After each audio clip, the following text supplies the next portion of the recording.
भारत की पूर्वी राज्य बंगाल और उड़ीसा में साइक्लोन अम्फान कहर बरपा रहा है और इसी बीच में साइक्लोन अम्फान के ऊपर भी राजनीति शुरू हो गई है। यदि आप सोशल मीडिया देखेंगे तो आपको कई ऐसे पोस्ट मिलेंगे जिसमें कहा गया है कि केंद्र ने बंगाल और उड़ीसा की अनदेखी करी है और साइक्लोन अम्फान के लिए ना ही प्रधानमंत्री जी ने कोई फंड्स एलोकेट किए, ना ही केंद्र की तरफ से कोई तैयारी थी।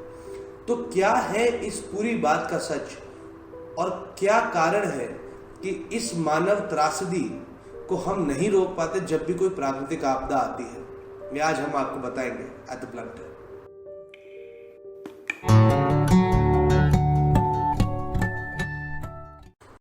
आजकल सोशल मीडिया पर एक बड़ा वेल निट सीरीज है प्रोपेगेंडा का, जिसमें कि रीजनल आइडेंटिटी भी है, सेपरेटिज्म भी है और आइडेंटिटी पॉलिटिक्स भी है, जिसमें बार बार एक कैप्शन यूज होता है, Bengal will face it alone, Bengal इसका सामना अकेला करेगा। और आरोप ये लगता है कि प्रधानमंत्री जी ने और केंद्र की सरकार ने साइक्लोन के वक्त में राज्य को पूरी तरह अकेला छोड़ दिया है और केंद्र की तरफ से कोई मदद नहीं की जा रही। इस बात की सच्चाई क्या है, इस पूरे को समझने के लिए आपको प्रधानमंत्री जी के ट्विटर फीड पे जाना पड़ेगा, वो भी 18 मई के, जहां पर प्रधानमंत्री जी पहली बार इस साइक्लोन के बारे में ट्वीट करते हैं।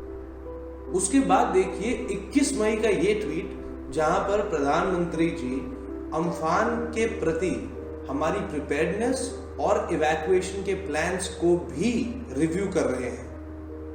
ये भी आरोप लगा कि गृह मंत्रालय ने, यानी कि अमित शाह जी के मंत्रालय ने साइक्लोन अम्फान के लिए जो जरूरी कदम थे इस आपदा से निपटने के लिए, वो लिए ही नहीं। इस बारे में भी यही आरोप लगा कि अमित शाह साहब नॉर्थ इंडिया की प्रॉब्लम्स को सुलझाने में इतने व्यस्त थे कि उन्हें ईस्टर्न इंडिया याद ही नहीं आया। इस बात में भी यदि कोई सच्चाई है तो आपको देखना होगा अमित शाह का भी 18 मई का ट्वीट और उसके बाद 21 मई का ट्वीट, जिसमें वो गृह मंत्रालय की तरफ से जो जो प्लान्स बनने हैं उनको रिव्यू करते हैं और प्रिपेयर्डनेस की बात करते हैं। तो यदि देश के दो सबसे बड़े डेमोक्रेटिकली इलेक्टेड लोग इस मुद्दे के बारे में 18 और 21 मई को ट्वीट्स कर रहे हैं, तो ये जो आरोप बार बार लग रहा है कि अब ट्वीट क्यों नहीं हो रहे, मोदी जी इस बारे में बात क्यों नहीं कर रहे, ये आरोप सिरे से खारिज हो जाना चाहिए। ऐसे आरोप लग रहे हैं ममता बनर्जी की टीएमसी से, यानी तृणमूल कांग्रेस से, और बाकी रीजनल पार्टीज से। तो अब ये भी जरा चेक कर लेते हैं कि ममता बनर्जी का क्या रिस्पॉन्स था जब सेंट्रल गवर्नमेंट इस बारे में प्रेपरेशन की बात कर रही थी। सच यह है कि Mamata Banerjee rejected the review meeting जो कि प्राइम मिनिस्टर ने कॉल की थी और उनके हेलीकॉप्टर तक को बंगाल में लैंड नहीं करने दिया गया था। साथ ही उन्होंने प्रधानमंत्री जी की तरफ से जो एड आ रही थी उसे भी लेने से इनकार कर दिया था और कहा था, I will talk to the next prime minister. ऐसे व्यवहार के बाद यदि ममता बनर्जी आरोप लगाए तो ये बात कहीं शोभा नहीं देता। अब बात यह कि केंद्र सरकार ने वास्तविकता में अम्फान से निपटने के लिए किया क्या है। प्रधानमंत्री मोदी हवाई दौरे पे बंगाल गए, उन्होंने बंगाल और उड़ीसा के प्रभावित क्षेत्रों को देखा और 1000 करोड़ का एडवांस एड उन्होंने वहीं से अनाउंस कर दिया। एडवांस एड का मतलब होता है वो एड जो उसी समय रिलीज हो जाएगा, यानी कि जिसको लाल फीताशाही से गुजर के, रेड टेप ब्यूरोक्रेसी से गुजर के नहीं जाना पड़ेगा।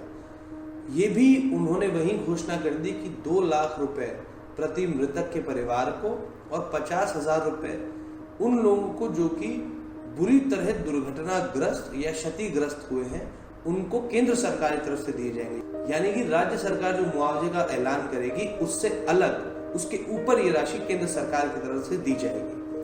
अब जो सबसे इंपॉर्टेंट सवाल है वो ये है कि जब भी कोई ऐसी प्राकृतिक आपदा आती है तो मानवीय त्रासदी इतनी भीषण क्यों होती है और क्यों हम एक राष्ट्रीय स्तर पर इसके लिए कभी प्रिपेयर्ड ही नहीं होते कि हम इसके इफेक्ट को नलिफाई नहीं तो मिनिमलाइज तो कर दे, कम से कम स्तर पे तो रख लें। सच्चाई ये है कि 70 सालों में इस देश के लोकतंत्र ने आपदा प्रबंधन की तरफ, डिजास्टर रिलीफ एंड मैनेजमेंट की तरफ कभी काम ही नहीं किया। काम किया तो बड़ा सतही किया। एक ज़माना था जब बाढ़ आती थी, मुझे मेरे बुजुर्ग बताते हैं कि जब कोसी में बाढ़ आती थी तो गांव के गांव, जिले के जिले उखड़ जाते थे। आज ऐसा होता होगा कि भाई तब 10 गांव उखड़ते थे, आज 4 गांव उखड़ते हैं, लेकिन हमें गांव को उखड़ने से रोकना होगा। 3 डिस्ट्रिक्ट बंगाल की, वेस्ट बंगाल की पूरी तरह खत्म हो रही है, ऐसा मुझे वहां पे जो मेरे दोस्त हैं उन्होंने जानकारी दी। उन्होंने कहा कि 3 जिले ऐसे हैं जो कि अपना वजूद, अपना अस्तित्व खोने के खतरे को झेल रहे हैं। यदि ऐसा साइक्लोन इससे पहले, इसके बाद फिर आएगा तो क्या वापस हम 3 जिले खो देंगे? क्या आज से 5 साल, 6 साल, 8 साल बाद साइक्लोन्स की वजह से हम पूर्वी भारत का एक वजूद खो देंगे?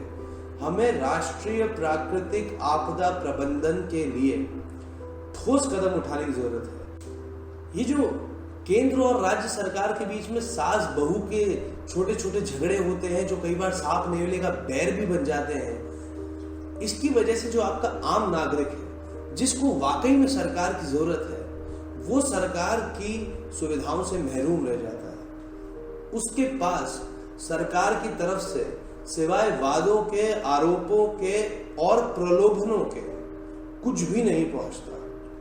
जरूरत यह भी है कि हम सोशल मीडिया पे फैलाई जाने वाली खबरों को, जिनका एक खास प्रोपेगेंडा होता है, एक खास सोच होती है, एक खास पॉलिटिकल आइडियोलॉजी होती है, उन्हें हर तरफ से एनालाइज कर लें, एक बेसिक फैक्ट चेक कर लें और उसके बाद कोई मत बनाए। ये जो Bengal will face it alone का नारा है, ये हम कभी सच होने नहीं देंगे। Bengal will never have to face it alone. West Bengal is and will always remain the jewel of the Indian territory.